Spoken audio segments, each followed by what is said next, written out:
5. Dentro do programa do concurso, pessoal, estão entendendo?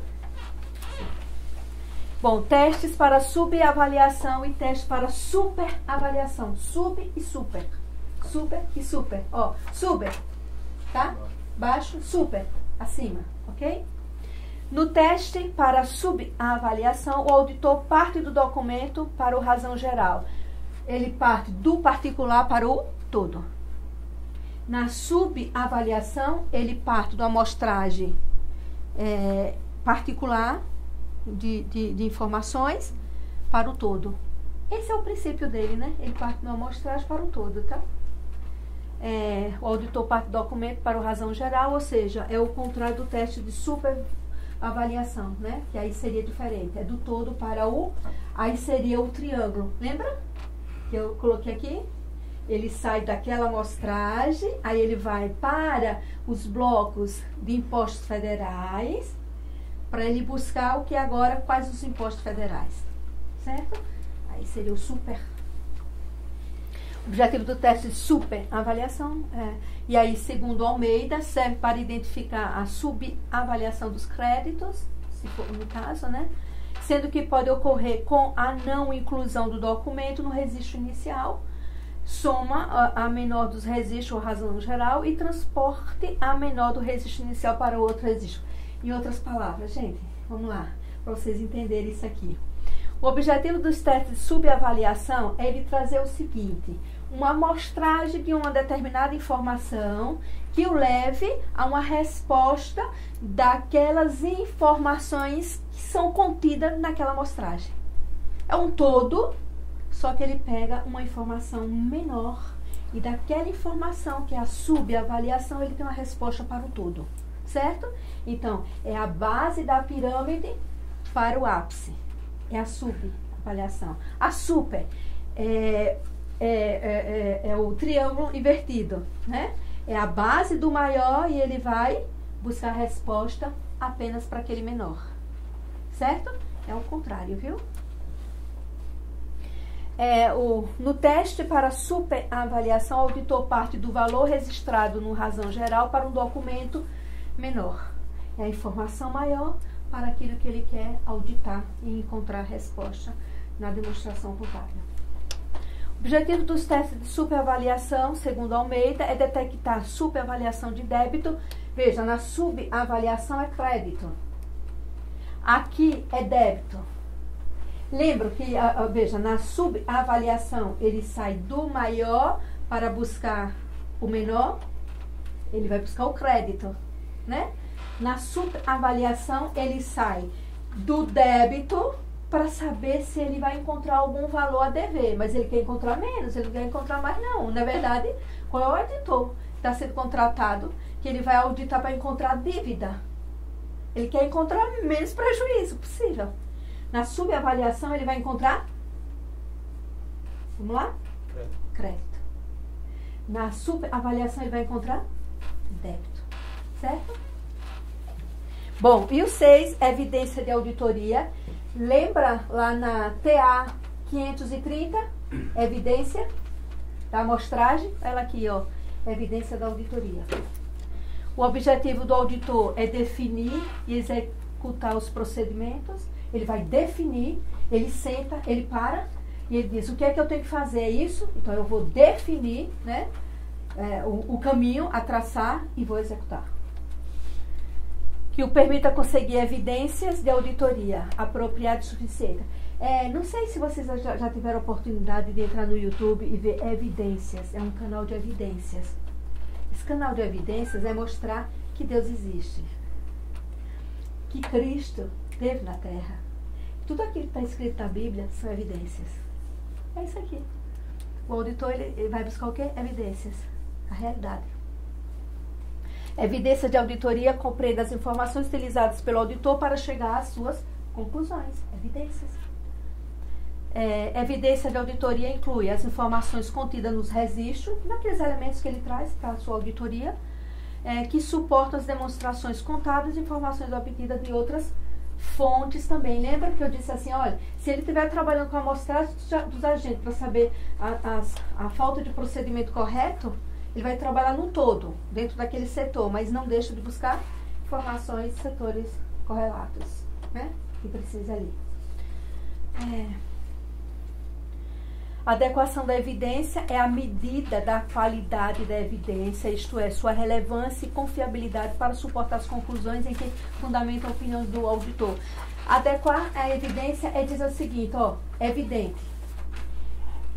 Todos os elementos que foram auditados me trouxeram evidências de realidade. E essa realidade, elas estão dentro da adequação daquilo que foi buscado por mim.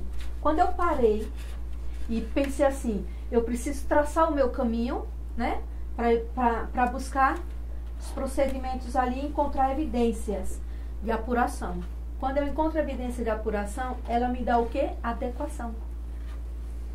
Se ela não me oferecer adequação, ela não é evidente. Ela não está chegando numa solução, né? Suficiência da evidência é a medida da quantidade da evidência.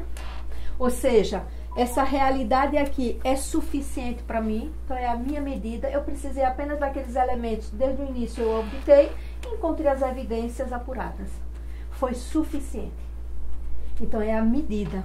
Essa suficiência significa medida da quantidade. A adequação é medida da qualidade. Percebam, adequar, né? As evidências encontradas é eu dizer que eu tenho qualidade na apuração da minha auditoria. E quando eu digo que eu tenho uma evidência suficiente, é que os números que me foram apresentados, os elementos, foram suficientes. Certo, pessoal?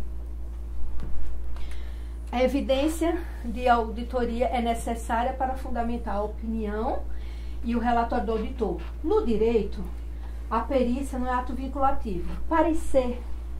Na verdade, mas o juiz ele não é perito na área de um direito ali, da esfera criminal, estava apurando ali. Mas ele pode não ficar distrito àquela perícia, aquele parecer. No direito, ele não é vinculativo, né?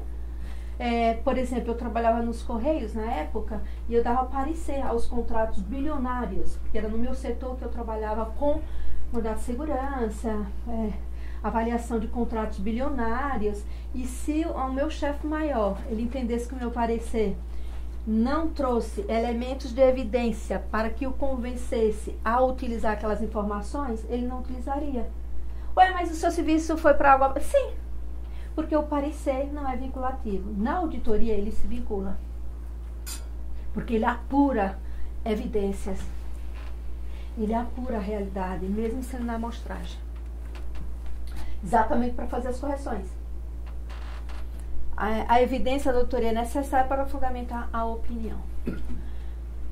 Bom, a natureza da evidência da auditoria é cumulativa, são informações, né? E é obtida principalmente a partir dos procedimentos, por isso que ele para e diz qual é o ponto de partida para que eu tome os procedimentos.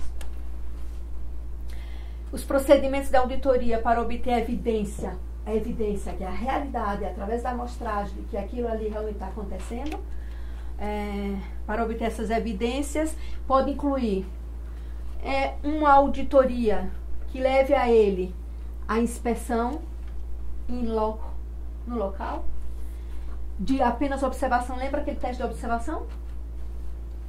Confirmação, que de todo jeito é a evidência. Aqui é o ponto crucial, a confirmação é a evidência. Recálculo, ele apurou, vamos agora recalcular. Vamos fazer a matemática certa da contabilidade, porque ele encontrou a resposta e aquela auditoria é para recalcular todos aqueles números, por exemplo, apurados no crédito, a dever ou a receber, enfim.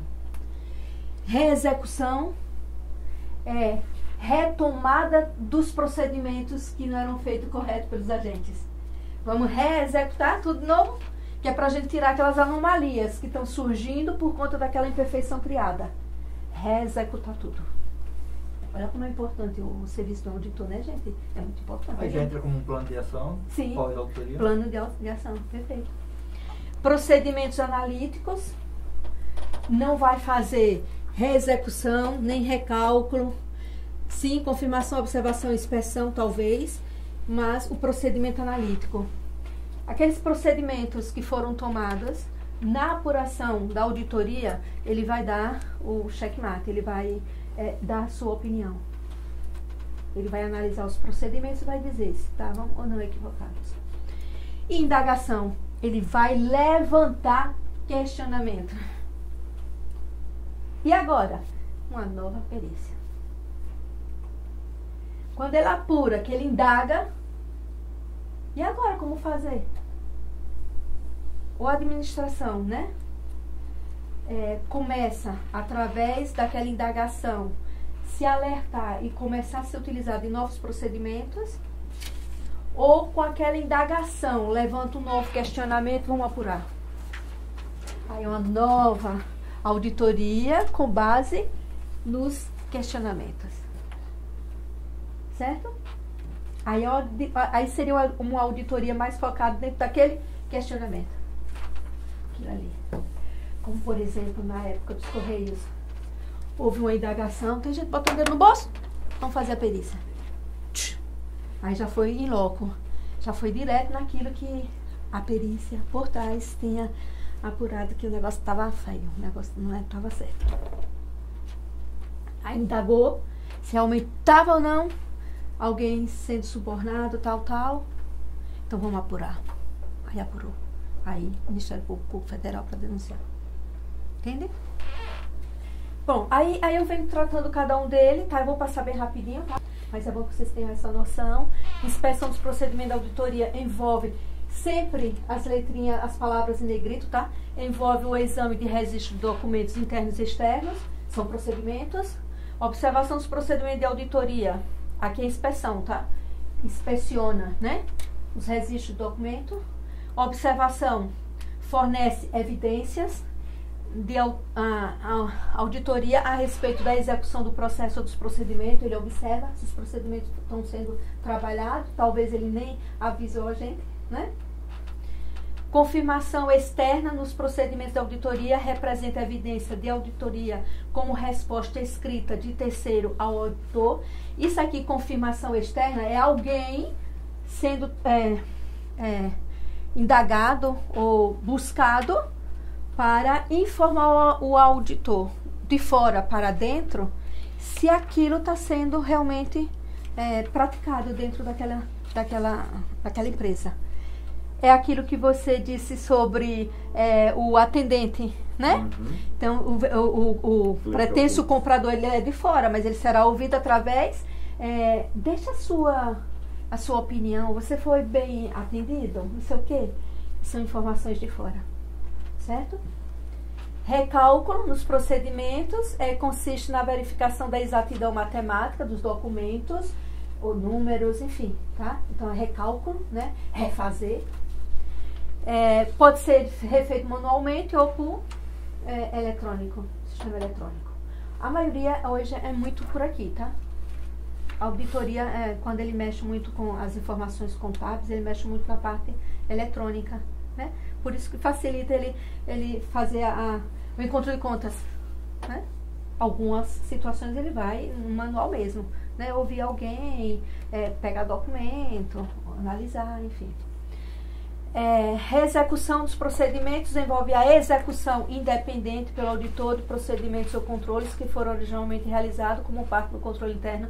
Então, aqui na reexecução dos procedimentos, ele diz assim, constatar que aquele procedimento tomado pelos agentes não estão correto e ele determinar a reexecução, fazer desse jeito que tem que fazer. E o empregado, aquele agente tem que obedecer.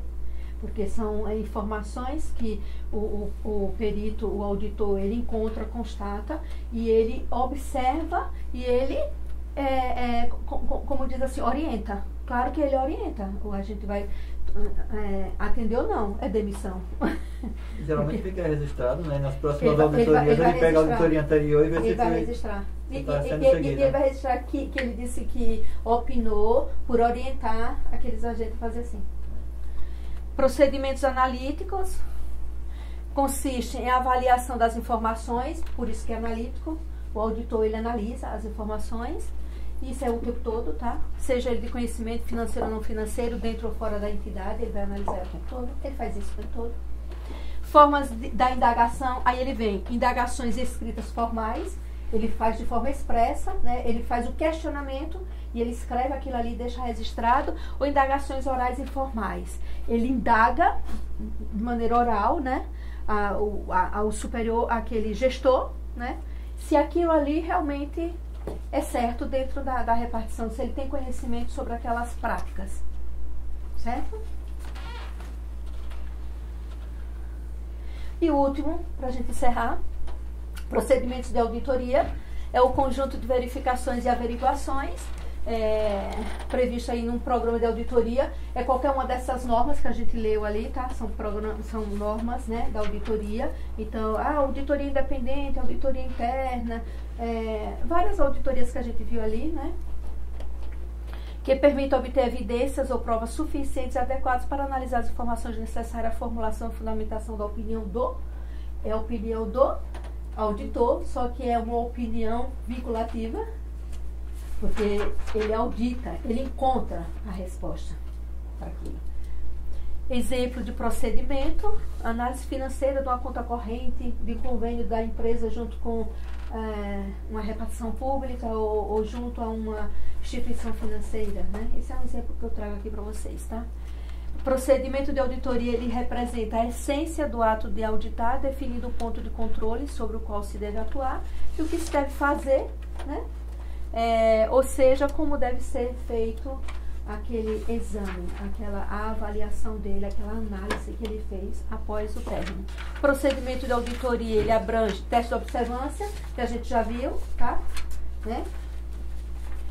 Que é teste de observância, visa a obtenção de razoável segurança de que os procedimentos internos foram observados, e o teste substantivo é aquele que os elementos substanciais se foram colocados para dentro dos procedimentos auditados ali.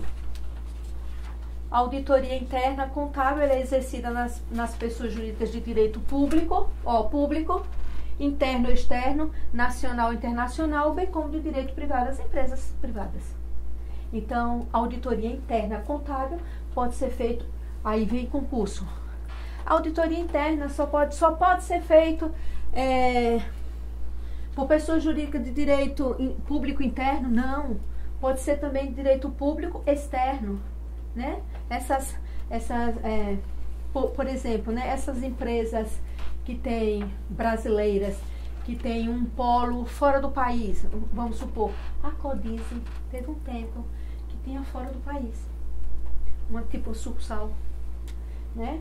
Tem empresas que ela é sediada no país, mas ela tem filial, que ela é privada, nos Estados Unidos, por exemplo, então ela faz essas auditorias também. Auditoria interna compreende, pode ser exame, análise, avaliações, levantamentos, né? Comprovação estruturados para avaliação e integridade do sistema de informações de controle interno. Bom, auditoria interna, seja ela de pessoa jurídica, pública, interna ou externa ou privada, ela vai compreender essa auditoria interna, exames de documentos, né? Análise de procedimento, vamos supor, tudo aí é um exemplo que eu estou dando, tá? Avaliações, se aqueles procedimentos eles têm resultados positivos dentro da empresa, né, para avaliar o pró ou contra, se é possível fazer uma melhora naqueles procedimentos. Levantamento de informações de créditos a receber ou débitos a pagar. E comprovações estruturadas para avaliação e integridade do sistema de informação e de controles internos integrados ao ambiente, no gerenciamento de risco, com vista de assistir a administração da entidade no cumprimento de seus objetivos. Aqui são comprovações estruturadas. Se tudo aquilo que aquela empresa, dentro daquela estrutura, tem a sua comprovação, se aquilo ali é a realidade que está sendo demonstrada, ou aquilo que está sendo visto pela estrutura da empresa, muito daquilo não está sendo trabalhado. Essa estrutura aí é realmente avaliada através da auditoria interna da empresa. Formação de apresentação da auditoria interna, e aí a gente encerra, forma de apresentação. Pode ser documentada por meio de papéis físicos, pode ser eletrônico, tá? Elaborados por meio físico ou eletrônico, e pode ser organizado e arquivado de maneira sistêmica e racional. Tem empresas que terceiriza o seu arquivo, né? Por exemplo, ali na Contorno tem galpões ali que é de empresas que guarda arquivos de outras empresas. Vocês sabiam disso? Tem empresas hoje, né, que trabalham com terceirizar arquivos de empresas. Para ela não ocupar um espaço dentro da empresa, para ela ali então ela aluga e ele deixa, quando ela quer as informações, já está tudo catalogado, organizados e arquivados. Ok, pessoal? Bom, é isso. Entenderam o assunto de hoje? 7 pontos? Gostaram da aula? Espero que sim. Não é fácil, a gente ainda tem uma labuta pela frente, são 42 pontos. Tem cursinho aí que não vai dar tempo de dar tudo, mas eu estou programando dar tudo dentro do tempo, tá? Já foi estipulado aí os meus encontros com vocês. E amanhã a gente tem uma nova disciplina, que é a legislação tributária, que é uma coisa totalmente diferente do que a gente deu hoje. E depois eu tenho com vocês uma outra disciplina, que é de administração, administração fiscal, também, que é totalmente diferente. Interessante, aí você pergunta, professora, como é que a senhora consegue pegar um assunto, depois pegar... Gente, eu estou acostumado. Bom, quando eu fui ensinar, por exemplo, que eu já ensinei na Federal também. Quando eu ensinei na UNIT, que a UNIT me contratou ali, que 5 dias antes do dia de entrar na sala de aula, a gente sabe a nossa grade. E quando eu peguei, era 8 disciplinas. Eu ensinei naquela instituição 8 disciplinas no primeiro semestre que eu ensinei. Então eu entrava de tarde, a metade da tarde eu entrava com fundamentos de teoria do crime, na outra metade com teoria da pena. De noite eu já estava em propriar com administrativo 1 e a metade da outra noite com sucessões. Na terça-feira eu já estava à tarde com processo civil 1, processo civil 2. Instância eu já estava à noite com outra disciplina que eu já ensinava. Então, processo penal e teoria da pena. Então era assim, aí na quinta eu já estava com outra disciplina. E aí na sexta eu já estava com outra. Era uma situação. E aí os alunos perguntavam, professora, como? Aí eu cheguei, na hora que eu entro na sala eu deleto. E vou para aquela disciplina. Quando entrar na outra, eu deleto aquilo e vou para outra disciplina. Prazos diferentes. Então, eu já me acostumei com isso. E aí, eu não só ensinava lá. Tinha dias que eu ensinava na Pio Décimo. Lá eu ensinava, nos dias que eu ensinava, né, que eu não estava ensinando na UNIT, aí o que era que acontecia? Eu ensinava na semana direito do trabalho, direito autoral e direito empresarial. Foram essas disciplinas. E no sábado eu ensinava na Federal pós-graduação no curso de coordenação pedagógica. Eu preparando a última disciplina, TCC de pós, eu era a única professora que orientava TCC de pós para os profissionais da área de pedagogia que queriam ser gestores nas escolas públicas. Gente, é algo assim que...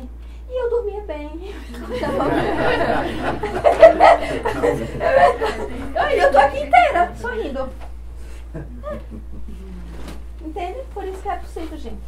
É possível vocês, entendeu? Na verdade, tudo é foco, né? Pronto.